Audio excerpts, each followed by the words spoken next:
Some men wake up knowing exactly where they are. Callahan, Reed wasn't one of them. The last thing he remembered was the taste of copper in his mouth and the sand burning through his clothes. Now he was staring up at a woman who stood over him like a monument carved from stone itself. She wasn't offering water. She wasn't offering mercy. She was studying him the way a craftsman studies raw material, deciding if it's worth the effort to shape into something useful. What Callahan didn't know was that none hadn't stumbled upon him by accident. She'd been searching, and what she wanted from him would force him to choose between the man he'd been and the only chance he had left to survive. 3 hours earlier, Callahan had been convinced he was going to die alone. The horse had thrown him near a dried riverbed, and by the time he dragged himself into the shade of a rock formation, his canteen was empty, and his vision was starting to fold in on itself. He'd made it 2 weeks through territory that locals refused to travel, convinced he could find a shortcut to the mining settlements on the other side of the canyonlands. Arrogance, his father used to say, was just another way of asking the world to teach you a lesson. The lesson arrived in the form of complete silence. No wind, no birds, just the hammer of sun on stone and the feeling that something was watching him from the ridge above. Callahan tried to stand twice. Both times his legs folded. The third time, he didn't bother trying. He closed his eyes and thought about his sister's face, the way she'd looked at him when he told her he was leaving, like she knew he wouldn't come back. When he opened his eyes again, the woman was there. She stood 8 feet away, perfectly still, her shadow falling across his chest like a claim. She was taller than any woman he'd ever seen, with a build that suggested she could break a man in half if she decided it was necessary. Her hair fell in 2 thick braids over her shoulders, and she wore leather decorated with patterns he didn't recognize. Bone and stone hung from her neck in layers. Her eyes moved over him slowly, cataloging every detail, and Callahan felt something he hadn't felt in years. He felt small. She spoke. The language rolled out in sounds he couldn't separate into words, but the tone was clear. She wasn't asking a question. She was making a statement. When he didn't respond, she crouched down, still maintaining distance, and tilted her head.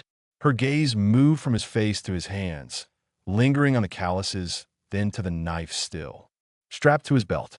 She stood again and gestured once, a sharp motion toward the east. Callahan tried to speak, but his throat was too dry. He managed to rasp out a single word. Water. She didn't move. For a moment, he thought she was going to leave him there, but then she made another gesture, more insistent this time, and 2 figures appeared from behind the rocks. Men, younger, both watching Callahan with expressions that made it clear they didn't approve of whatever was happening. One of them said something sharp to the woman. She responded, without looking at him, her voice carrying the kind of authority that didn't require volume. They lifted Callahan by his arms, and the world tilted sideways. He tried to keep his eyes open, tried to make sense of where they were taking him, but the heat and dehydration were dragging him down.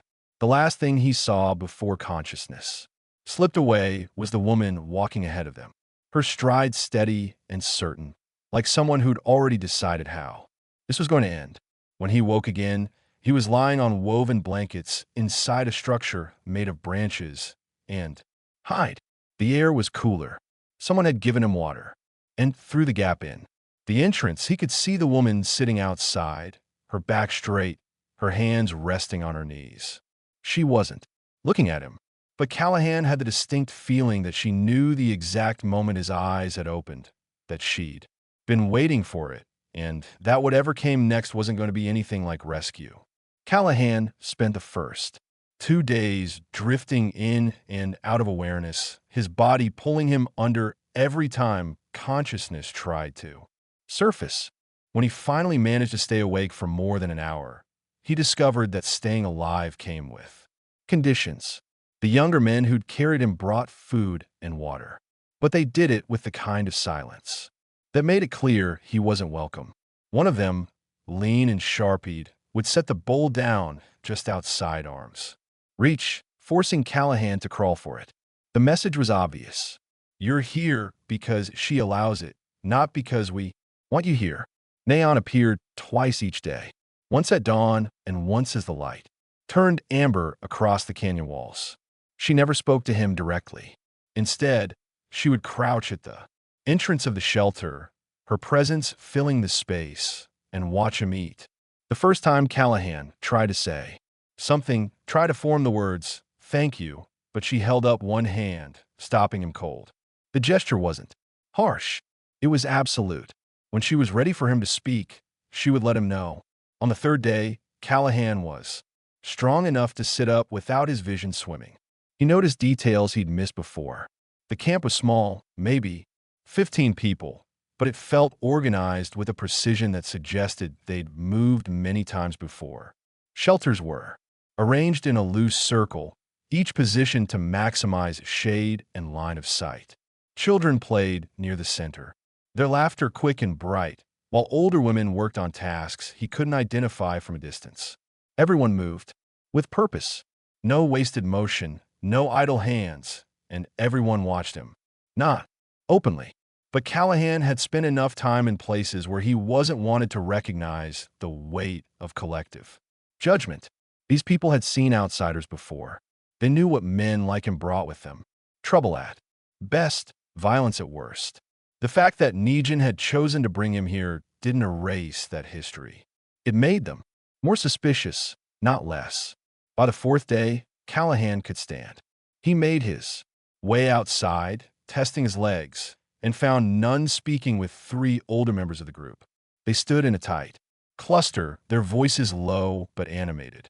And when one of the men gestured sharply in Callahan's direction, Nazone's response was immediate. She didn't raise her voice. She didn't need to. Whatever she said ended the conversation completely. The others dispersed, and she turned to face Callahan with an expression that gave away nothing. She walked toward him slowly, closing the distance until she stood close enough that he could see the small scars along her forearms, the kind that came from a lifetime of work that tested skin and bone. She was taller than him by at least 3 inches, and up close, the sheer physical presence of her was even more striking. This wasn't a woman who'd been chosen to lead because of lineage or luck. She'd earned it by being stronger, smarter, and more relentless than everyone around her. She reached out and placed one hand on his shoulder, her grip firm, and spoke a single word in her language. Then she pointed toward the eastern edge of camp, where a path led up into the rocks. The meaning was clear. Walk. Prove you can. Callahan managed 10 minutes before his legs started shaking. Neon walked beside him the entire time, matching his pace, never offering help. When he finally stopped, bracing himself against a boulder, she studied him again with that same appraising look. Then she nodded, once as if confirming something she'd already suspected. That night, Callahan lay awake listening to the sounds of the camp settling into sleep. Through the gaps in the shelter, he could see none. Sitting by the fire, her profile outlined in orange light. She wasn't looking at him, but he knew somehow that she was thinking about him, calculating, planning. And for the first time since waking up here, Callahan realized something that made his chest tighten. She wasn't keeping him alive out of kindness. She was preparing him for something that required him to be strong enough to endure it. The confrontation came on the 6th day. Callahan was helping carry water from the spring, trying to make himself useful when the lean man who'd been bringing his meals stepped directly into his path. Up close, Callahan could see he was younger than he'd first appeared, maybe 25, with eyes that burned with something deeper than simple dislike. The man said something sharp, gesturing between Callahan and the camp. And though Callahan couldn't understand the words, the meaning was crystal clear. You don't belong here. Others gathered, forming a loose semicircle. Callahan sat down the water container slowly, keeping his hands visible, every instinct telling him that one wrong move would turn this into something he couldn't walk away from. The young man moved closer, his hand resting on the knife at his belt, and spoke again, louder this time. A challenge. Neon's voice cut through the tension like a blade. She appeared from between two shelters, her stride eating up the ground, and when she reached them, she positioned herself directly between Callahan and the young man. The words she spoke were measured but carried the weight of absolute authority. The young man responded, his voice rising, gesturing at Callahan with barely contained anger. Nazone let him finish, and she placed one hand on his chest, not pushing, just marking the boundary, and spoke again. The young man's face twisted. Whatever she'd said, it wasn't what he wanted to hear. He looked past her to Callahan, and the hatred there was so pure it made Callahan's skin prickle. But he didn't cross the line none had drawn. After a long moment, he spat something that sounded like a curse and walked away. The others dispersed slowly, reluctantly, leaving Callahan standing alone with Neon. She turned to face him, and for the first time, Callahan saw something other than calculation in her expression. There was frustration there, maybe even doubt. She gestured for him to follow and led him away from the camp, up a narrow trail that wound through rock formations shaped by wind and time. They walked for 20 minutes in complete silence, climbing higher until the camp below looked small and temporary against the vastness of the land. Naju stopped at a flat outcropping that overlooked the canyon. She stood at the edge, her arms crossed, and when she finally spoke, it was in broken fragments of his language. Words she'd clearly learned from traders or travelers. Her accent was thick, the grammar rough, but the meaning came through. My people, small.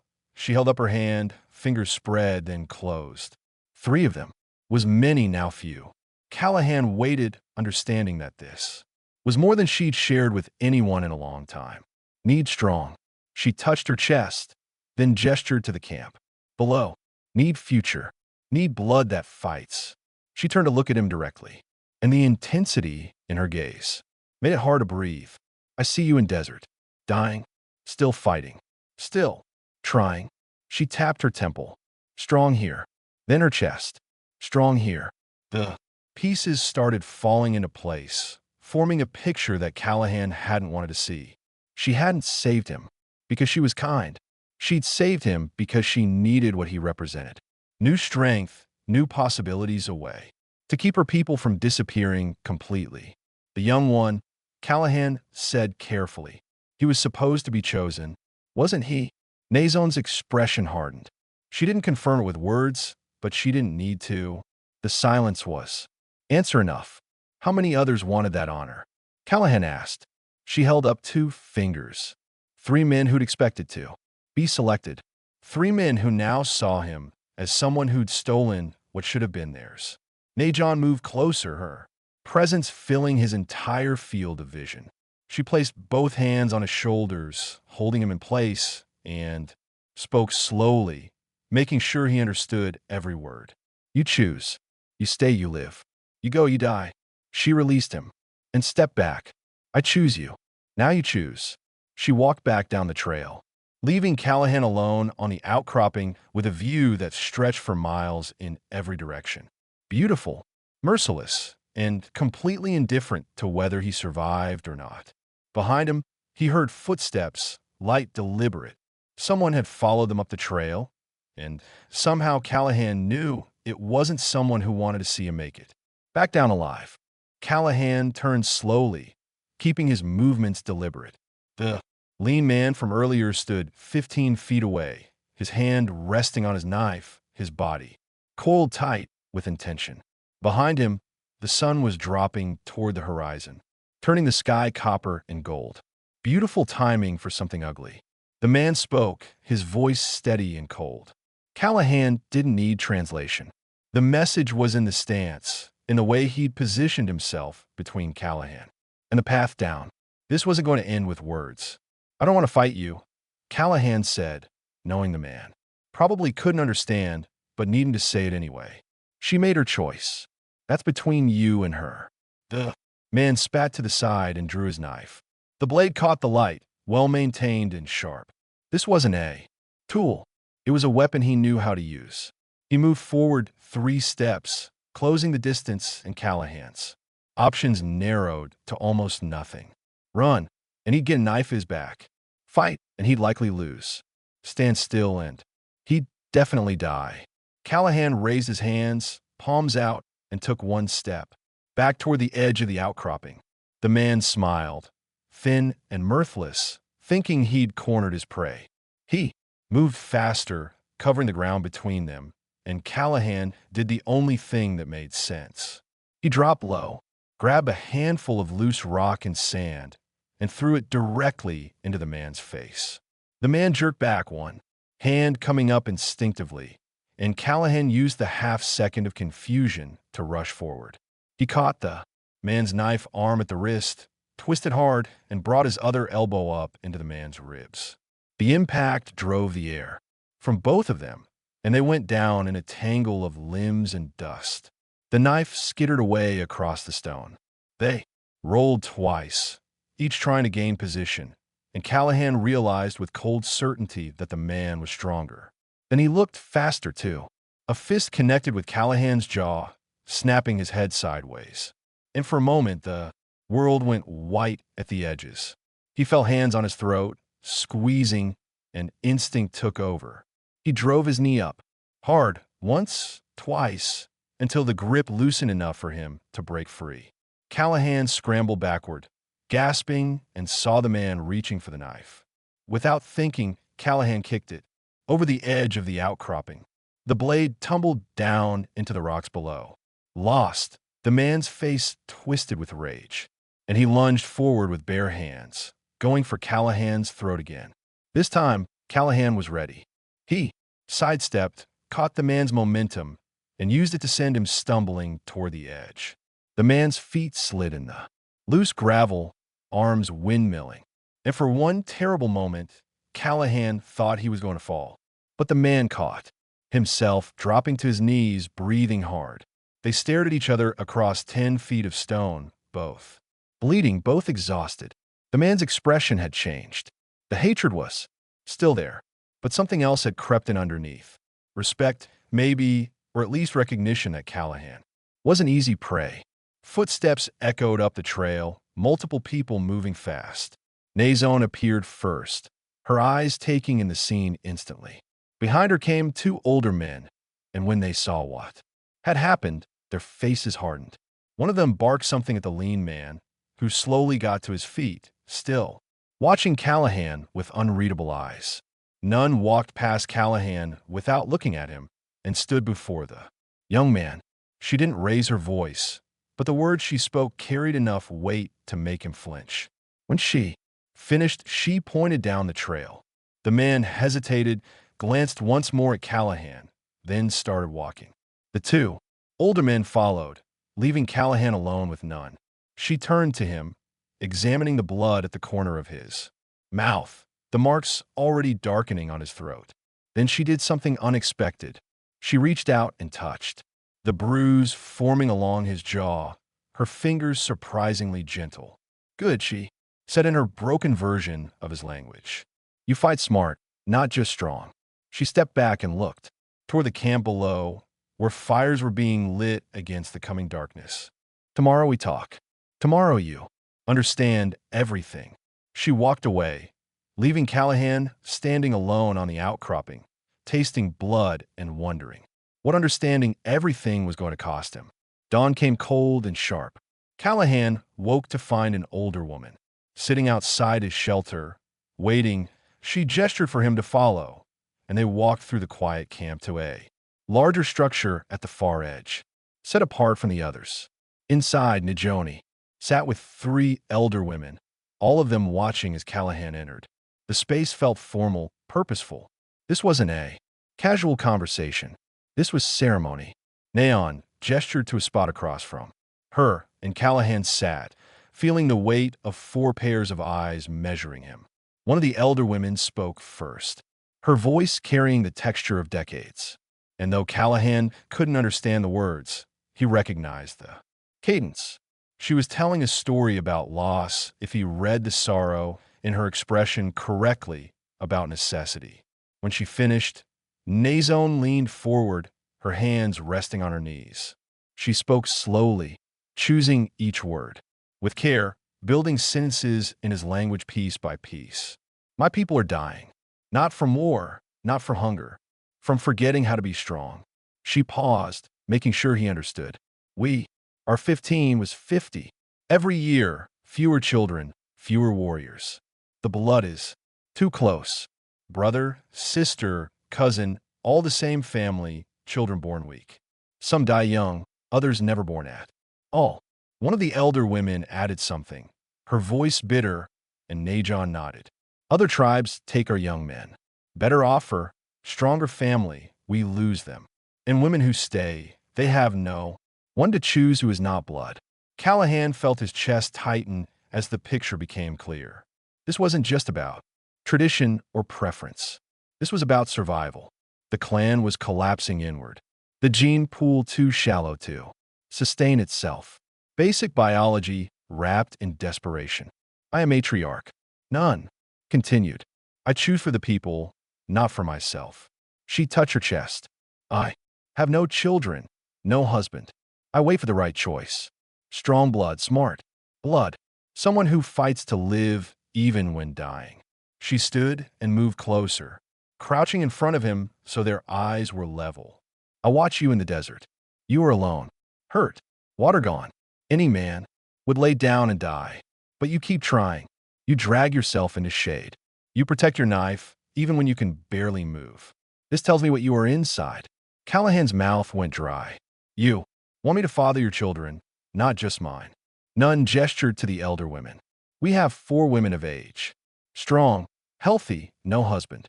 They need children, or their line ends. I need you to give our people a future that does not die with us. The words hung in the air between them. Enormous and impossible. Callahan tried to process what she was asking. Not just one child, not just with her. She was asking him to become the cornerstone of an entire generation, to tie himself to this place, these people permanently. And if I refuse, Nazon's expression didn't change. Then you leave with food and water. We point you to the nearest settlement. 3 days walk. You go back to your life. She paused. But you should know the young man yesterday. He's not the only one who thinks my choice is wrong. If you stay and say no, they will see weakness. They will see insult. And I cannot protect you from what happens then.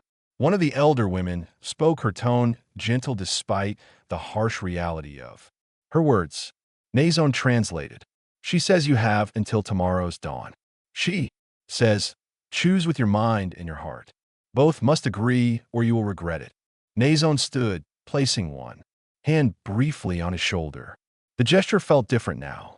Less like evaluation, more like hope. Come, I show you something. She led him outside, and Callahan followed, his mind spinning, with impossible choices. Stay and become something he'd never imagined.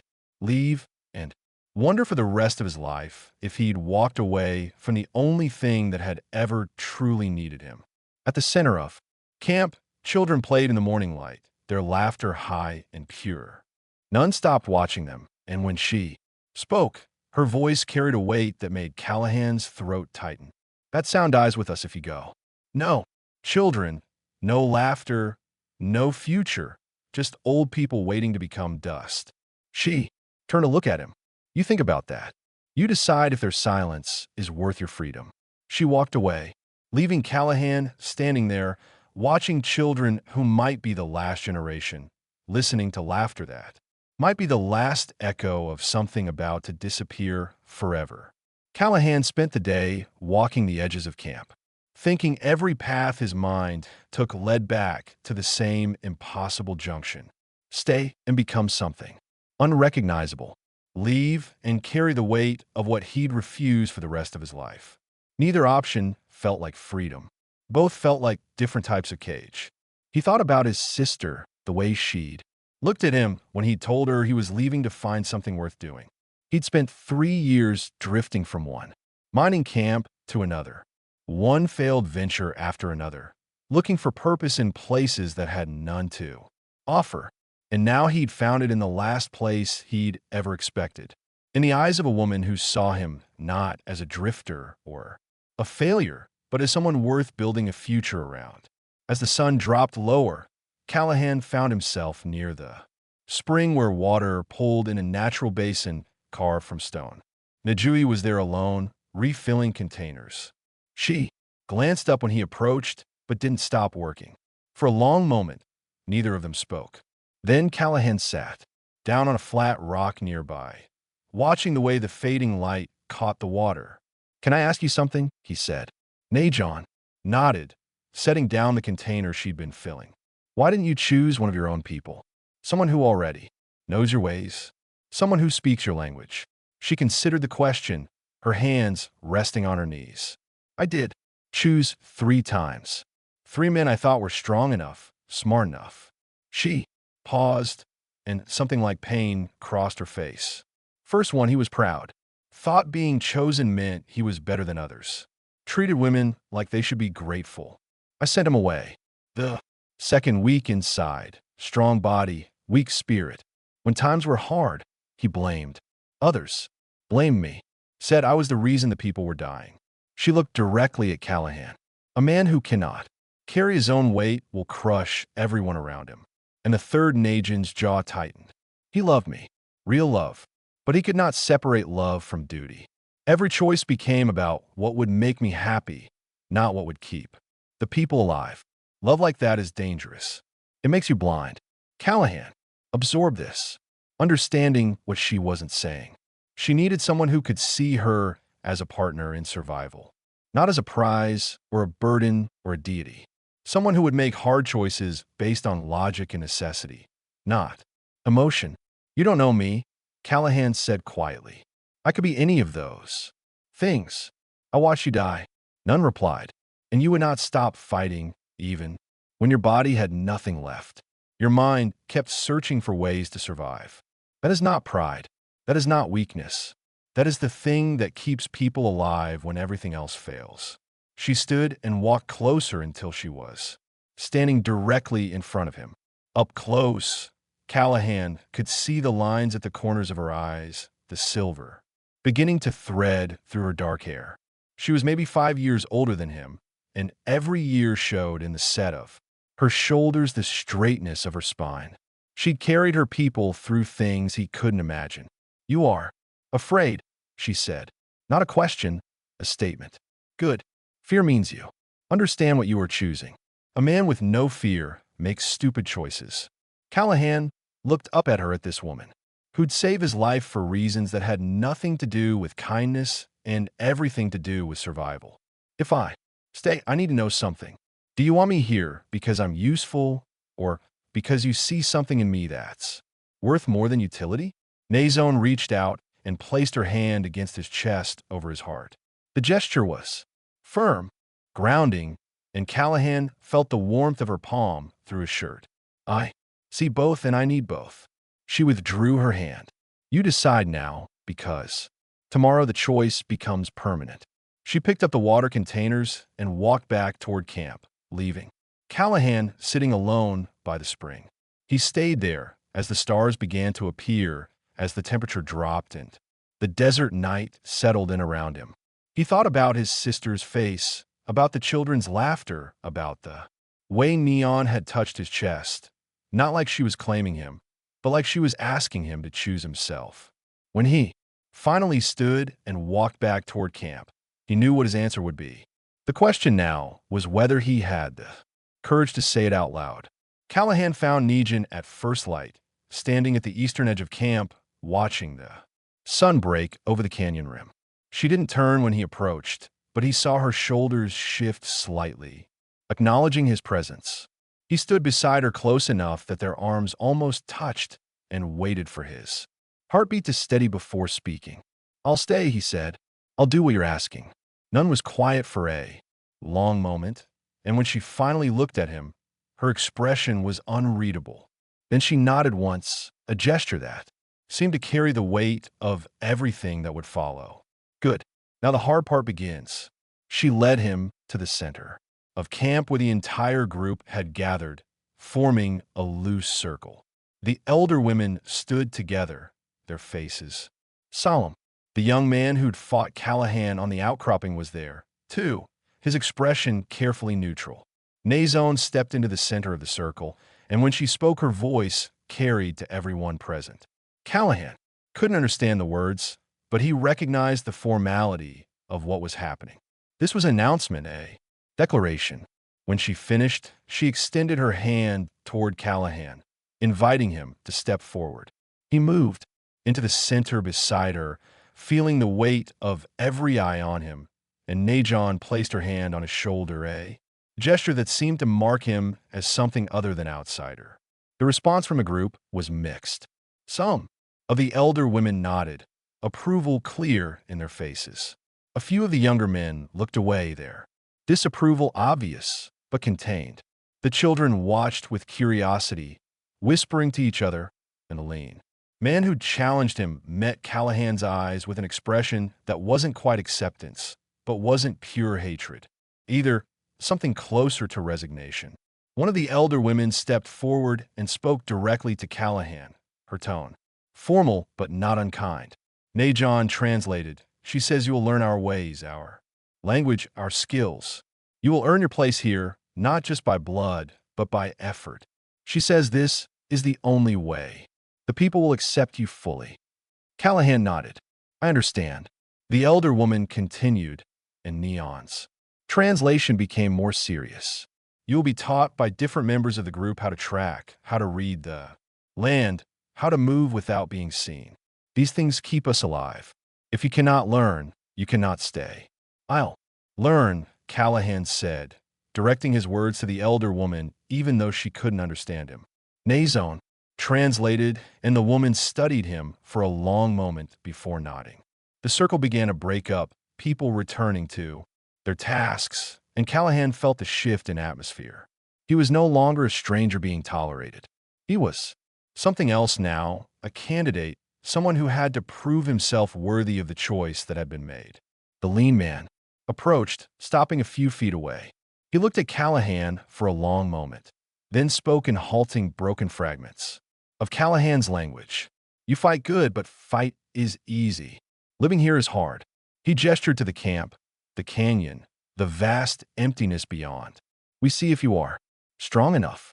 Before Callahan could respond, the man turned and walked away. Not a threat exactly, more like a warning or maybe a challenge. Nazone touched Callahan's arm, drawing his attention.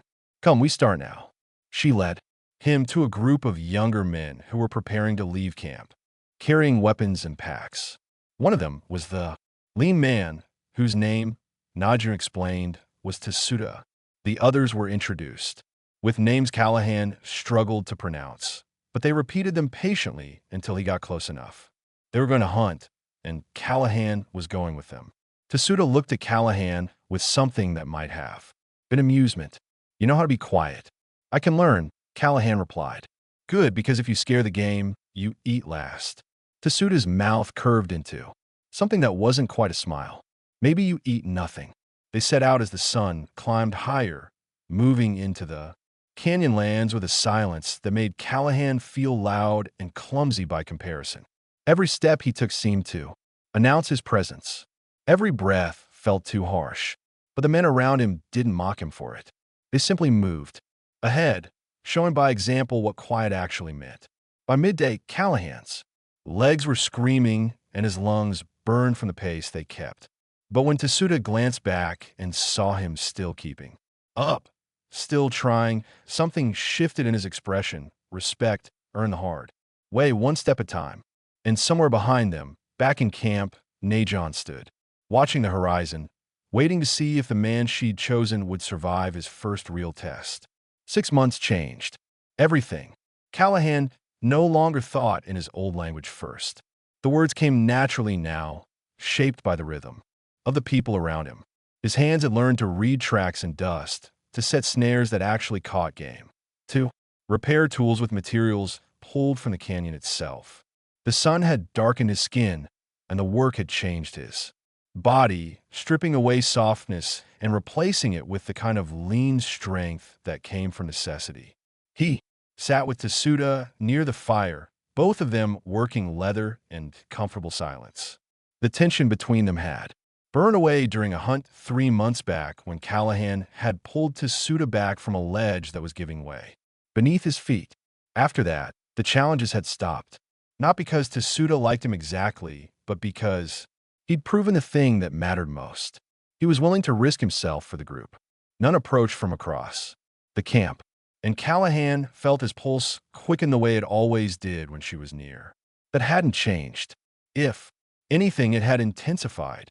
She'd kept a careful distance during the first months, letting him integrate without the pressure of intimacy.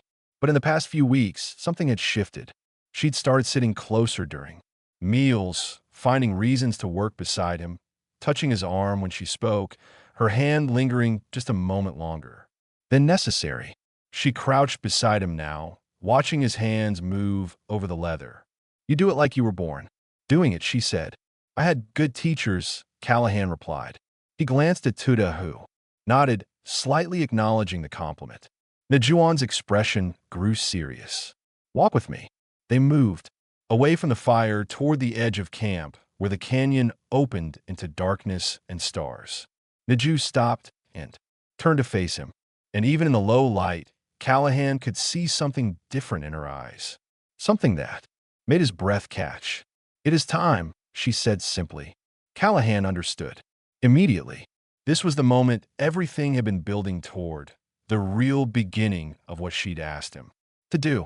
He reached out and took her hand, feeling the strength in her fingers, the calluses that matched his own. "Now are you certain?" he asked. "About me? About this?" Nazone stepped closer, closing the distance between them until he could feel the heat of her body. "I was certain the day I found you dying, and still fighting. Everything since then has only proven I was right." She placed her free hand against his chest, over his heart. "You're one of us now. Not because I chose you, because you chose us." 3 months later, Callahan stood at the center of camp with his hand resting on Neon's shoulder as she announced what everyone had been waiting to hear. She was carrying his child. The elder women smiled, genuine joy breaking through their usual reserve. Tsuda clasped Callahan's arm in approval. And the children, those beautiful, loud children whose laughter Neon had asked him to save, crowded around with questions and excitement. But it wasn't just Najoni. 2 of the other women had also accepted Callahan's role in rebuilding their lines. And within the year, they too would bear children. The bloodline none had fought to preserve was no longer dying. It was being reborn, strengthened by new roots while keeping the old ones intact. That night, as Callahan lay beside Nizonii in the shelter they now shared, she placed his hand on her belly where the first signs of change were beginning to show. "You gave up everything to be here," she said quietly. "Your old life, your old name, everything you were." Callahan thought about the man who'd been dying in the desert, lost and purposeless, convinced his life would never mean anything beyond survival. That man was gone, transformed into someone who belonged to something larger than himself. "I didn't give up anything," he said, pulling her closer. "I finally found what I was looking for." None shifted against him, her breath warm against his neck. "And what was that?" "A reason," Callahan said simply. "A reason to be more than I was." Outside, the desert wind moved through the canyon, carrying the sound of the camp settling into sleep. Children's voices still bright with laughter. The low murmur of elders sharing stories. The steady rhythm of a people who would not disappear, who would continue generation after generation. Because one woman had been brave enough to choose survival over tradition, and one man had been brave enough to choose purpose over fear. The new bloodline had begun, and with it, the future Neon had fought so hard to secure was finally definitively real. If you enjoyed this story, click the video on your screen